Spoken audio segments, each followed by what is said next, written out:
Explain siya sa Cebu-Bohol Interconnection Project sa Nagatanon, Perian, Engineer Chris Lloyd Lara, Visayas System Planning Division, NGCP. Let's give him a big hand. Thank you, sir. First, I would like to apologize for being late. For my flight yesterday was cancelled and rescheduled today. Yet, the flight today was delayed. And I hope you understand. So, yeah. I'm here to present to you the Cebu-Bohol 230 kV interconnection project. This slide shows us the existing transmission backbone system connecting Cebu, Leyte, and Bohol. A transmission backbone system can be seen as a network of roads or highways where electricity coming from the power plants can pass through, going to places where power is needed. In Bohol, for example, sources its power from Leyte via the Leyte-Bohol 138 kV submarine cable rated at 90 megawatts. This means that even there is an abundant source or supply of power available in the grid, Bohol can only get a maximum of 90 megawatts as it is limited by the transfer capacity of the Leyte-Bohol link. At present, the power demand in Bohol is around 89 megawatts. And with the developments, this power demand in the island will continue to increase, and soon, the Leyte-Bohol link will no longer be sufficient to provide power for the total demand of Bohol.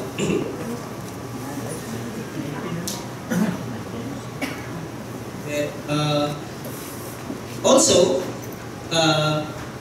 let us note that Bohol only gets its power from the grid only by the Leyte-Bohol link, meaning upon the outage of this link, Bohol will result to the isolation.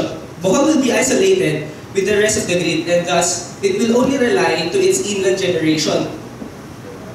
Currently, the total inland generation, power generation in the island is only around 47 megawatts, and clearly, the inland generation in Bohol is not sufficient to support the power demand in the area. Aside from being dependent on the Leyte-Bohol link, Bohol is also dependent to Ormoc substation in Leyte. Why did I say so? Because as you can see, Bohol is being served by the transmission highway here that is regionally connected to Ormoc, meaning if there's a power interruption in Ormoc, all the loads connected in this transmission highway, including those in the southern Leyte and Bohol, of course, will also be affected. If we can remember in 2017 when an earthquake hit Ormoc, it also left Bohol with no power or electricity from the grid. It is these reasons why there is a need to develop an alternative source of power or transmission link for Bohol.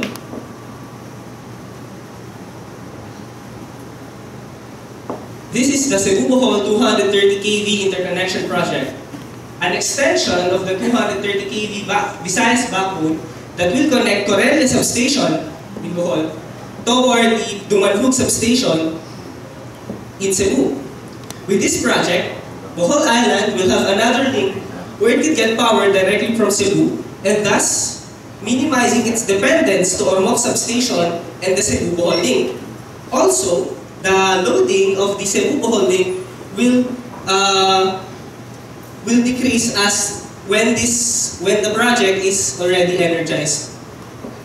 And with the Cebu-Bohol link, Bohol will get to enjoy the excess power generated from Panay and Negros. And if we know about the Mindanao Visayas interconnection project, once it's completed, Bohol will also benefit as the excess power from Mindanao can support the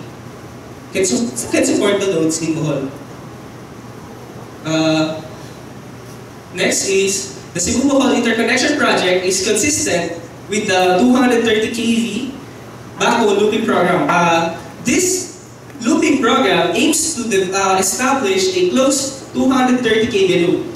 The 230 kV loop is the ones with color red, And the lines with color orange are the 138 kV. So, in the Visayas 230 kV backbone looping program, we will develop a close 230 kV loop between Cebu, Leyte, and Bohol. From Corelia, we will further extend, this is a long-term plan, we will further extend the 230 kV backbone toward Ubay, then Maasin, then it will traverse the eastern side of Leyte and close at Marchaling. So, that's the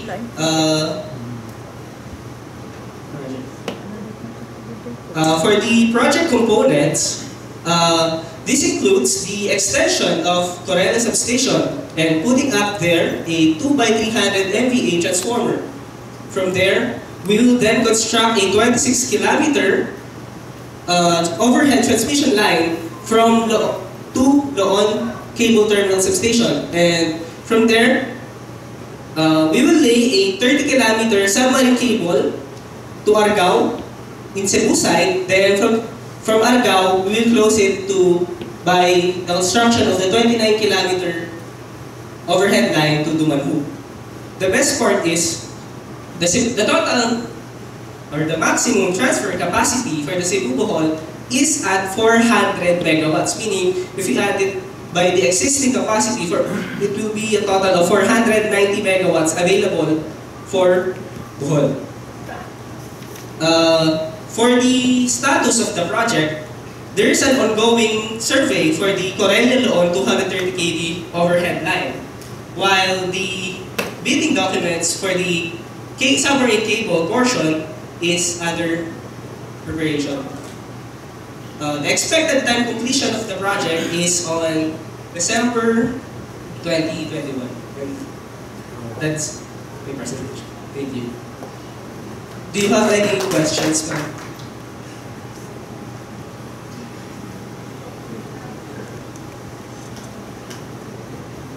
Instead of putting doon na nasa plano, no? Bakit hindi na lang pinalakihan yung galing maasin?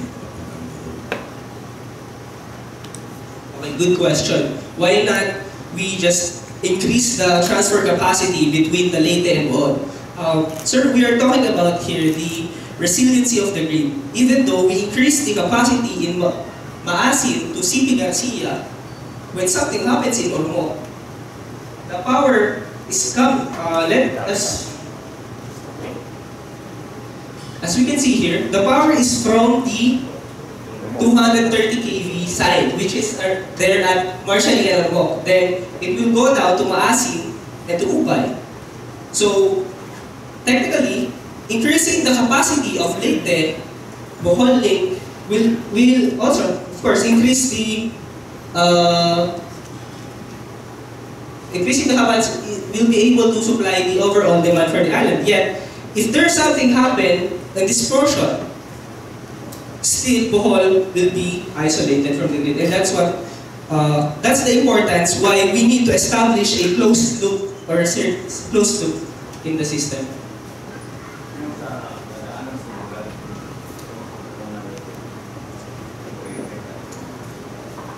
Yes, sir.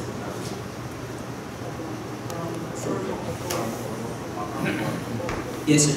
From Ormoc, there is also a power flow from Ormoc upward to Cebu.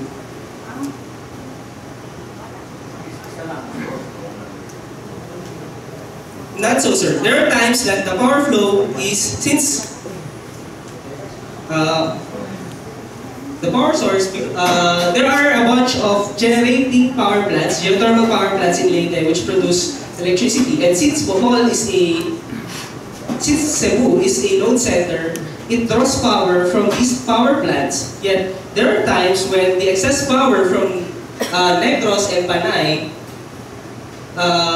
is sufficient to support the load in Cebu. The flow of power will be from Cebu to Ormoc and then from Ormoc down to Bohol. With the Cebu-Bohol interconnection project, the excess power from Panay and Negros will go to Cebu.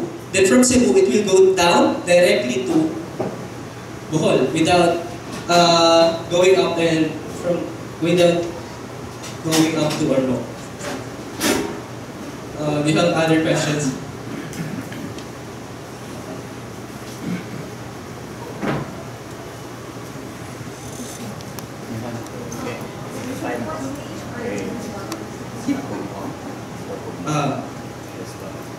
With respect to the status of the project, as I said, we are on the process of on the route survey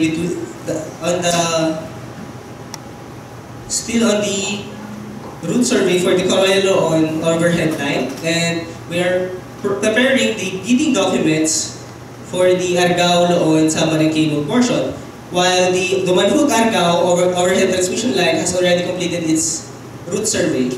So we are now preparing the technical specifications and for the technical specifications for the transmission line, and the contract will be I think it will be awarded March 2019. This will start with March 2019. What activities has NGCP undertaken for the social acceptance of the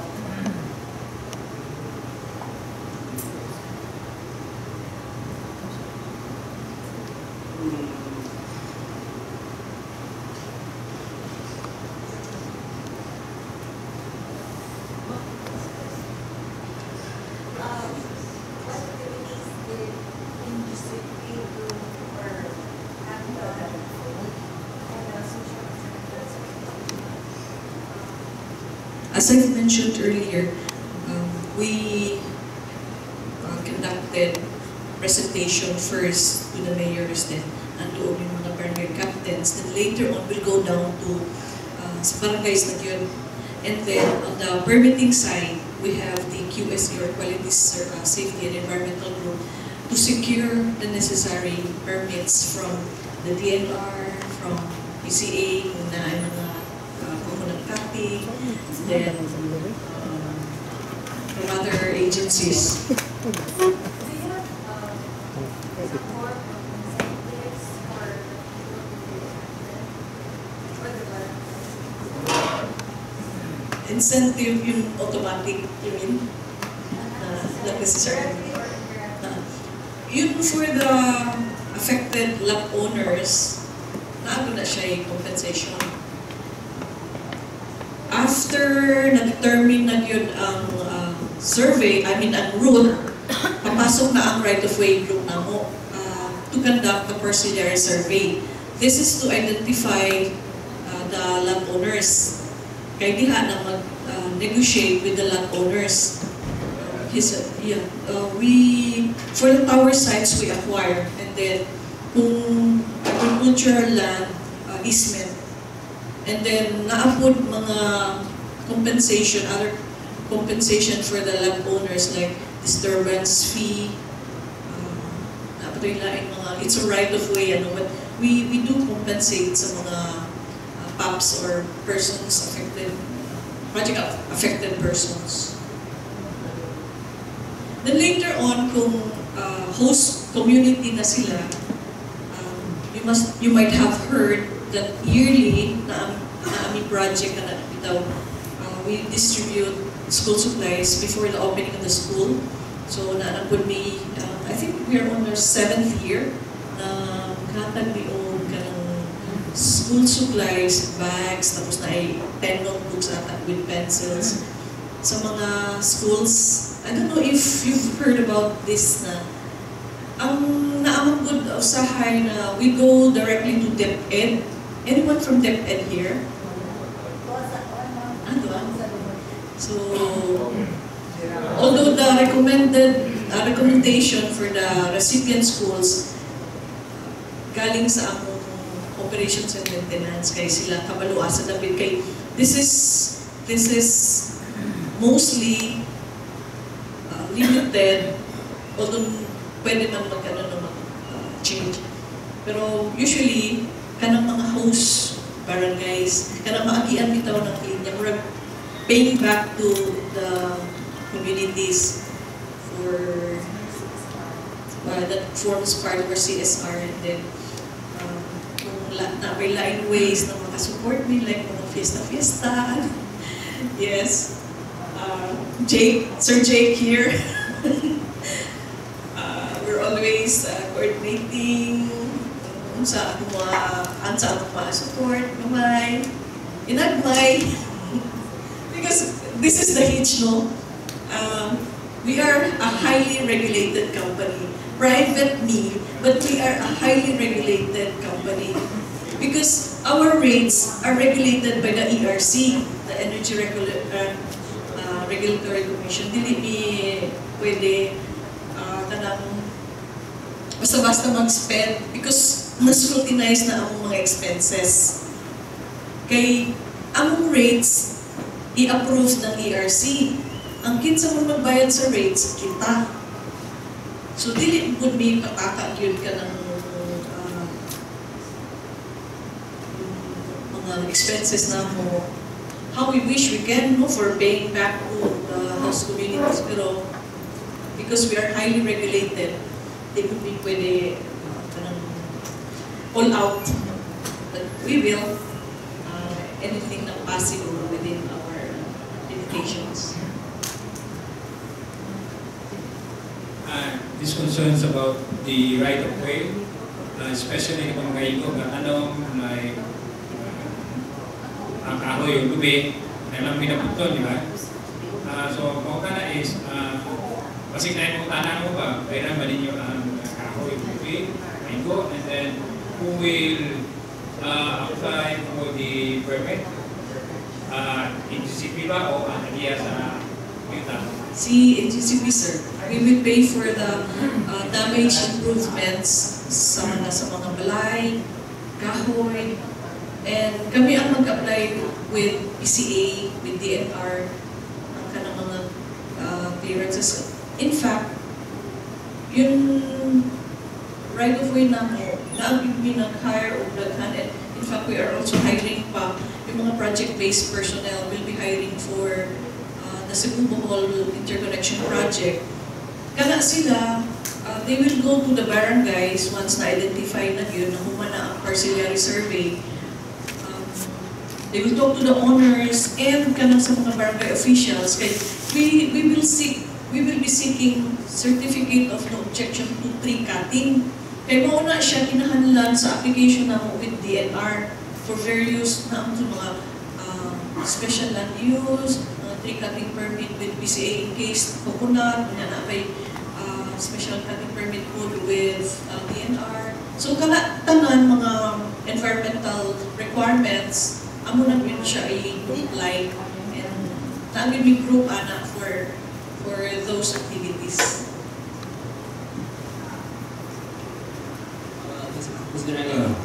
Pwede matras na sana yung loop. I don't know if I get it right. This project will serve is something of a conduit, right? So that power, just in case Ormo backs down, so you can use this loop to get power from Panay, Negros, and then probably from Mindanao, right? Yes. So basically, it's a conduit.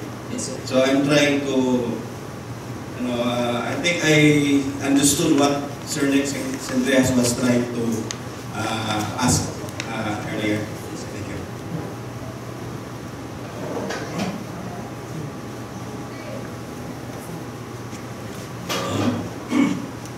Ang gobyerno mamupalit o yuta ang kinabaratuhan ng presyo, diba? This is the lowest one. Yung kamo kay, huwag man mo ka na private na mo, nagko mo pinalitan, no? Mag-negotiate me, sir. Pero as I've said, not to be a limitation much as we want sa negotiation sa design.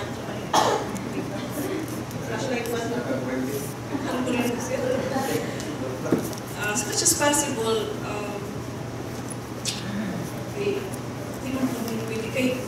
sir, when we apply for the projects at ERC, na tayo set amount, the project costs. Yes, ma'am. Then we're allowed a little of variation.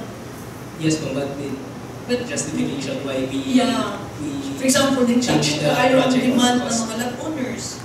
Yes, every change in the project cost will require an explanation with the ERC. As Ma'am said, we're heavily, highly regulated entity.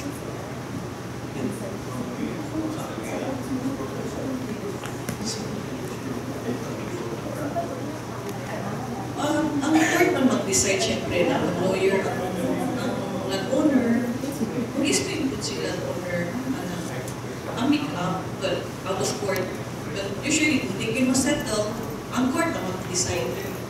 Siyempre, ang lawyer, siyempre mag-alabot siya for the landowner. Ay, proseso. But, ano yun, no? For example, Bohol needs this project. Kung ma-delay me, if we see na, siyempre dili na ma-allow na sobra ang delay. So what we do, kanagani ko, wala yun, amicable negotiation with the owners. Ang resort na is through the legal means because NGCP na siya power of eminent domain, pwede na ano sa amo ang eminent domain na power ng Transco. And nag-assume man sa function ng Transco. So, we file for expropriation. But last resort na siya. Kung di yun ma-agrihan sa landowners. And then, when we file for expropriation, meanwhile, we will try to get the writ of possession sa area. Ang invoke para makasulod. Bigay, you need this project. But if daghan yun kaayo delays sa right of way, everyone will suffer. And I don't think na ay gustuhan na kita mo. So, sa part ng we hope na ay kasabot pa sa landowner. Kanang expropriation mo na mayroon na pag-expropriate mo, you occupy first and go with the case. We will never do that. We will have to go through the process. Patay yun yan na. We really have to go through the legal process. Apply with the old file, then apply for the writ of possession. Is there any more question?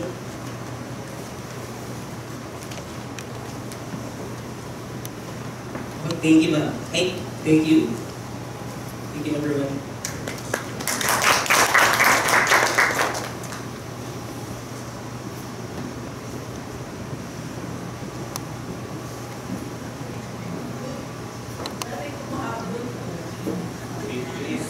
This is regarding our existing lines in Bohol. I shared with you kanang mga safety. If you'd like to have our team go to your LGU, kung na ay mga linya diyan, then most willing will be mag-conduct of information drive. Siguro in collaboration with your disaster and the info officer. Para lang ma-aware ang mga tao. And naapod siya epekto sa kanang reliability sa transmission service. Kung minus ang mga accidents, minus ang tripping ng linya. Minus ang tripping, minus ang interruption. So, I have my card there. If you wish, contact me. Actually, ang operations group, nagsulti na gano'n, conduct ng info drive kayo. Na-order sa ilang conduct ng information drive. So, as I've said earlier, nag-distribute me o kanang calendars na kung na ay safety tips. Pero daghan may mga coloring books for yung mga young ones. Let's teach them while they're young. Yung mga awareness nila sa partean ng mga facilities na mo. And then, naapon yung mga comics. So, I hope when I call you, welcome sa inyong mga LGUs, sa mga areas. Thank you. Okay, ma'am. Salamat kayo. Nag-produce na sila classics o Pinoy comics. Si Engineer Chris, pwede ba ngayon? Pwede na may hatag yung mga basis.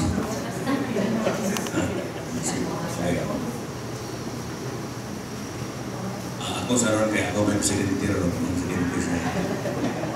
This certificate of appreciation, gikan sa AUDIO-Bohol, ihatag sa National Grid Corporation of the Philippines, NGCP sa pa, yung dalawa, wala picture.